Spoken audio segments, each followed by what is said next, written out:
Hey there guys, I am SonicGhost, and today I am here to bring you a follow-up video based on the unboxing that I did of the Audio-Technica AT2020, the microphone I am talking into right now, and the Focusrite Scarlett Solo 3rd Gen.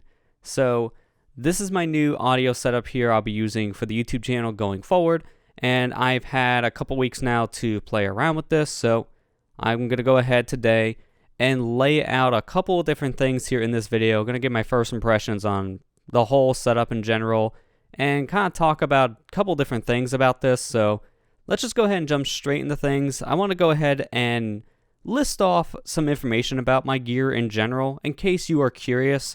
I'm not going to be reading a full spec list for both the microphone and the audio interface, but I do want to go over some key important things here. So for starters, the microphone and why it shows this in particular, I want to go ahead and talk about. So first things first, I want to mention that I am using the Audio-Technica AT2020. This is a condenser microphone, and this condenser microphone is a really powerful mic. It has a frequency response of 20 hertz to 20 hertz.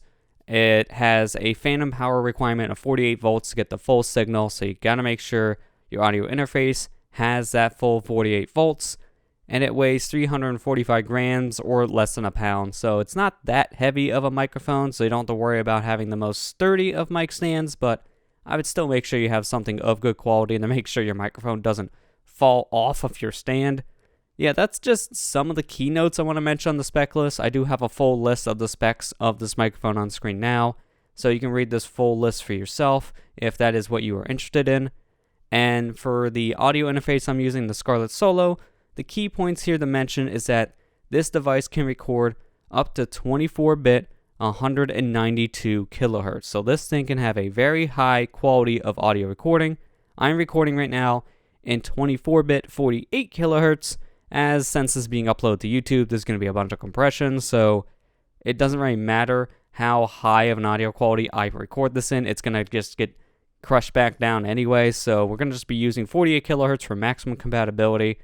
This has one XLR input and one 1/4 input for a line in or an instrument in. It has two different outputs, one in the front for headphone monitoring, which is a TRS 1/4 plug, and then there were two 1/4 TRS plugs at the back of the unit to run your own powered monitors if you're using something like that. This whole device is bus powered, so there's no standalone power cord needed to use for the Scarlett Solo. You just plug it into your computer, and the power from the USB will give more than enough power for the Focusrite to work, which will include that full 48 volts of phantom power. And this comes with a whole bunch of different software, but we're not going to be discussing any of that software in this video, simply because that's not really in my realm of expertise.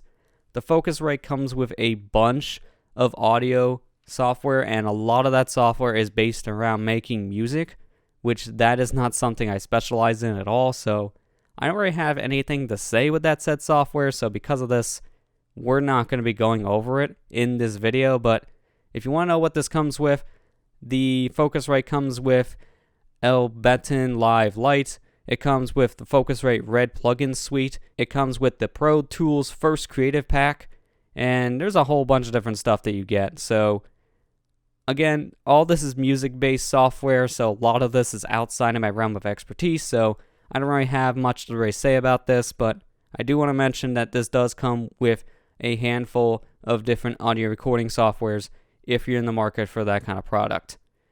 This thing is a very powerful audio interface, and I've gotten a lot of use out of this, not just for the microphone, but just for using it in general as a audio DAC for listening to stuff from my computer. So for reference sake, I want to mention that you can't just plug a standard pair of headphones into this. You need either a special pair of headphones like these ones I have here, which have a TRS connector here. So you need a connector like this to run into the front of the audio monitoring output of the Focusrite. But if you don't have headphones that have one of those cords built in, then you can just get yourself one of these adapters here. This is a 1/4 to 3.5 millimeter adapter, which will allow you to use any pair of headphones on your audio interface, which is what I do, as I am using a pair of 3.5mm headphones, adapting it into a 1/4 TRS plug, going straight into the front of the audio interface. I am able to use this with my own pair of headphones that I've been using for years on my computer, and this has given me very clean and crisp audio, and it's honestly some of the best audio I have ever listened to in these headphones. It is so crisp and clear. Detail is very rich coming from the audio output of the Focusrite, and you can also use that audio output to monitor whatever sources you have plugged into the front of your device. So you can use the direct monitoring feature on this audio interface to hear yourself back in your headphones from the XLR port. So that's what I'm doing right now. I'm actually hearing myself back through my headphones as this microphone is being directly outputted to the direct monitoring of my headphones in general. So I can easily hear how well my mic is working into the interface. I can hear if things are clipping or if something is too quiet or too loud. So this is a very nice feature. And you can also do this with the other input on the device, the TRS input for your line in or your instrument in. So you can use this for making music by plugging your guitar straight into the audio interface, listening to music back on your computer, and using the direct monitor feature to play along with that music with zero latency. So this has been a huge game change for me, as the last microphone I'm coming off of did not have zero latency monitoring. There was no way to hear that back without some kind of latency. And this is a huge difference for me. I am still getting used to this, but it does make recording a lot easier because now I can hear myself back perfectly and know what you guys are going to hear in the final product. So if there's something that goes wrong with the audio, like if I am too loud and I start to clip, then I can catch that immediately. And it's not just from direct monitoring you can hear if your audio is getting too loud or not, because there are lights on the Focusrite that will light up based on how loud or how quiet you are. And by default, these lights are green for when it's getting a signal, yellow for when you're getting close to a peak meter, and then red when you're full on peaking. So if you are red on this interface, you gotta turn something down because your microphone is coming in too hot and the audio is getting distorted. I can see a visual representation now by just looking down at my desk and looking at my lights to see if the audio is coming through and if it's coming through clean or if it's too loud. This makes a huge difference. And this interface can get pretty loud, so I just want to go ahead and do a quick little test here to show you the audio quality of this interface and just how loud it can really get. Okay, now we're going to go ahead and turn down the gain here on the Scarlett Solo, and we're going to slowly increase it up to 100% and see how loud and noisy the preamps here on this USB interface can get.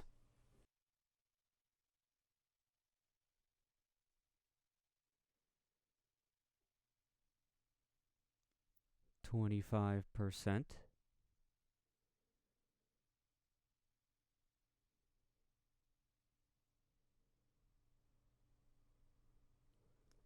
50%.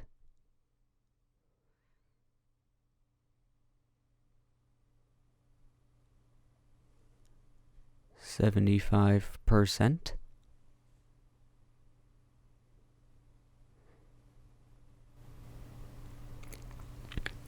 And 100%. Now we are going to do the same thing again, this time with the air circuit turned on the Focusrite Scarlett 3rd Gen, and see how noisy the preamps can get with the air circuit enabled.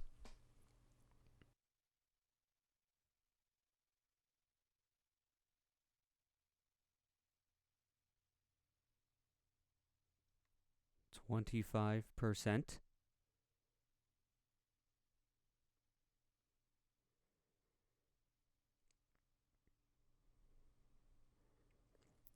50%.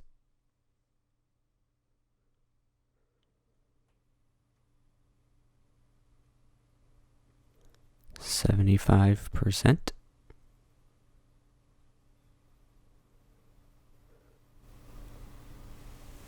And 100%.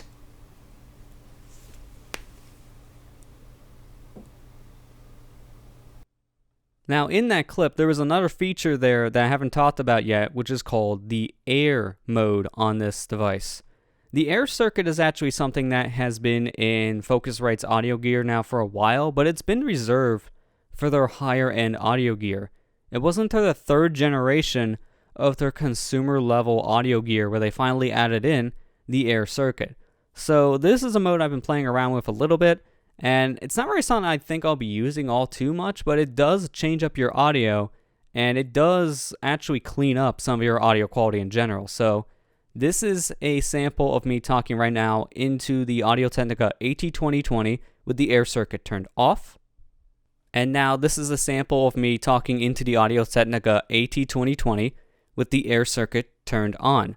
What do you guys think? Does the air circuit make a difference? Do you prefer how this sounds compared to having the air circuit off? Let me know in the comments down below. Okay, now we turned back off the air circuit, and now we're back to the natural sound of this microphone. And honestly, to give my impressions of this, I think this is a really good sounding microphone. It is very crisp, very clear. It has a good amount of bass. It does a really good job at rejecting a lot of background noise in general. This whole video I'm just putting out with raw audio. Normally what I do in my videos is that I will put on a noise gate, which, if you don't know what that is, a noise gate basically takes your audio and will only pick up whatever levels you're sending it. So I have it set in such a way where the noise gate will only turn on and off the microphone based on when I'm talking. So when I'm not talking, the noise gate will turn off my microphone entirely. Then when I am, it turns it back on so you can hear things. That way it cuts out any background noise in general. And the reason why I did that is mainly because of my old microphone here, the C03U. This microphone had a really bad issue with white noise. So since this is a USB based microphone, all the parts for the mic are built inside this little capsule. And because of this, it wasn't the cleanest sounding audio from USB. It was a really rich sound, but I wanted to use a noise gate to get rid of all that background noise. So just for comparison, here is a sample of both the Audio-Technica AT2020 with no noise going on whatsoever. And I'm just going to go ahead and show you the noise levels of both this microphone here, the AT2020, and then the Samsung Z03U, both sitting around the same levels, and just show you how big of a difference the background noise is between the two microphones. Gain set at around 1 o'clock.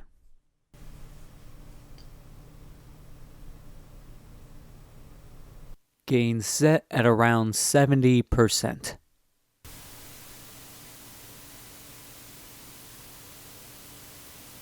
So as you just heard, the AT2020 running through the Focusrite Scarlett Solo here has basically no extra background noise, no extra hiss or white noise or anything like that, compared to using the Samsung C03U USB mic, which had a kind of nasty white noise, and it got worse depending on what settings you would use. So in that clip, I just used the default settings that would show up in the Windows sound settings in general, which is just one channel, 16-bit, 48 kilohertz. If you turn the microphone up to 2-channel, there was even more white noise. So it honestly was a thing you don't really notice unless you're trying to listen for it per se.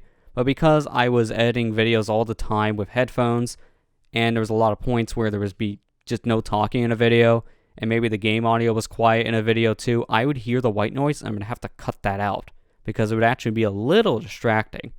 And now I don't need to run a noise gate with this new setup because the AT2020 running through it audio interface does not really have that kind of issue. There is no hiss, there is no white noise. It is a very clean signal, and that is really nice. But obviously you can make your microphone sound a lot better or a lot worse with a bunch of different EQ settings depending on what you add to it. I would definitely recommend playing around with your mic settings, trying to see what works best for you. But don't over-process your mic, because if you over-process things, it's going to start sounding a lot worse than just the natural sound of your microphone. But I do prefer that rich and bassy sound this microphone has right out of the box. It is really clean.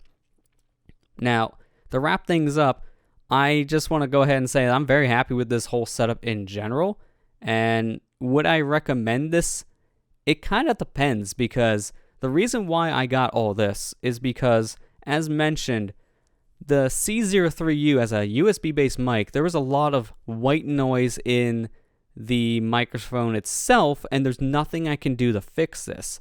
All the information being sent from this mic is built inside of it. All the different capsules, all the different functions, its own audio interface in general, so it gets a lot of interference due to it being run straight inside of the device. So I wanted to go ahead and upgrade to an XLR-based setup to start eliminating some issues, because I was also having a lot of audio issues with this old microphone here, as I've had this now for 6 years, and it's done a really good job, but I didn't need all these extra features anymore. I didn't need all these different switches on here. I didn't need a minus 10 dB pad for instrument recording. I didn't need a high or low pass filter. I don't need all these different polar patterns, as I'm only really talking into the microphone by myself, and I'm just talking into the front. We're not talking into the back or the sides or anything like that, so I just need the cardioid mode, and that's why I decided just to get myself an AT2020 in particular. This was a mic I've been looking out for quite some time. It has been a very well-liked microphone in the audio scene in general. A lot of people will highly recommend this mic. It's been around for over 15 years, and there's a very good reason why. It's a very reliable microphone, and it is a very high-quality sounding one too. And at $100, I can recommend this for an XLR-based mic. But if you're not ready to jump into the world of XLR microphones, as this is a little confusing, as you do need a 48-volt power source to the microphone, so you need to have an audio interface that can give you that full voltage. And if you're not sure how this stuff works or what you need or what settings to use, this could be a little overwhelming. So for an extra $50, you can get yourself the USB version of the Audio-Technica AT2020. It will record in a lower bit depth, so instead of getting 24-bit like I'm getting with this setup through an audio interface, you will get 16-bit. So the audio quality won't be as crisp or as clear, but it's so close when you have YouTube or Twitch compression that it won't really make much of a difference. So if you're using this microphone for content creation on the internet, and you're not very sure if the XLR-based setup is for you, then I would recommend probably the AT2020's USB version, as that's more user-friendly, it's plug and play. It does have a headphone jack for direct monitoring, so you can still hear yourself back in your headphones. So that is a route you can go, but because I've had a lot of issues over the years trying to troubleshoot USB mics in general, I wanted to finally move away from that. So now if something goes wrong, I have a chain of different things to check for troubleshooting. I can see if the microphone's a problem by swapping out the microphone. If the cord's an issue, I can swap out the XLR cord. If the interface is an issue, I can just swap out the interface and go with something different. So now if something is not working properly, it's a little bit easier to troubleshoot compared to a USB microphone, where all you can really do if something like this is starting to give you issues is just changing out the cord and maybe seeing if there's a different driver out there for your mic, and that may not fix your issue. It really does depend. So at least now with the XLR setup, there's a lot more I can troubleshoot, and that's going to help in the future. There's a lot more features on this in general. Being able to see the visual light on the device when I'm getting a signal is a huge difference, and honestly, this is something that I've been wanting to do for a very long time here for the channel. I've wanted to upgrade to an XLR-based setup and use an audio interface for a while, but I've been waiting for the right time to make this jump. And this year, 2020, was the right time, as using the same microphone for 6 years straight, it takes a toll on the mic. This is a very old microphone at this point, and I think it's time for it to be retired. So now it's time for me to use a new microphone going forward, and I'm very excited to be using this now. So I hope this video was informative. This is very different from a lot of the content I put out here on YouTube, but since this does relate to the channel in general, since I'm going to be using this equipment going forward in basically every video I make, it felt fitting to make a video on this audio gear and kind of lay out why I wanted to get this stuff, what was my thought process. There was a lot of research going into it, so this is definitely something I thought would be a good video. And again, I can recommend this kind of thing if you're serious about this kind of stuff in general, but if you're not serious about making content on YouTube in general, if you don't really feel like the XLR-based setup is for you. If you're confused about if I need 48 volts for a mic, or maybe I can't use this mic with this interface, maybe it would be too much voltage or something, then go with a USB mic. They're easier to use. There are so many different USB-based mics out there nowadays. So I recommend that if this is overwhelming. But if you're ready to go down this rabbit hole, I can say the Focusrite Scarlett Solo 3rd Gen, this has been a very solid interface for me so far. I've been really liking all the different features on it. It's been very easy to use, and it's made pretty much everything in my life a lot easier now, both in terms of recording and even just listening to basic stuff, like even music sounds better coming from this compared to using the audio inputs on my computer. It's a big difference. And then the microphone itself sounds really crisp, really clean, and since now I'm on XLR based setup, there's a lot more to troubleshoot with this, so if something goes wrong, I can easily figure out the problem and not have to worry about maybe it's just something inside the mic and I can't figure out what this is and I run out of steps to troubleshoot. So I'm very glad to have upgraded. I hope you guys like the audio quality in this video, and I think with that said, I've rambled enough. So thank you guys for watching this. I hope you enjoyed. I hope you learned something from this video. And with that said, I'll see you guys next time.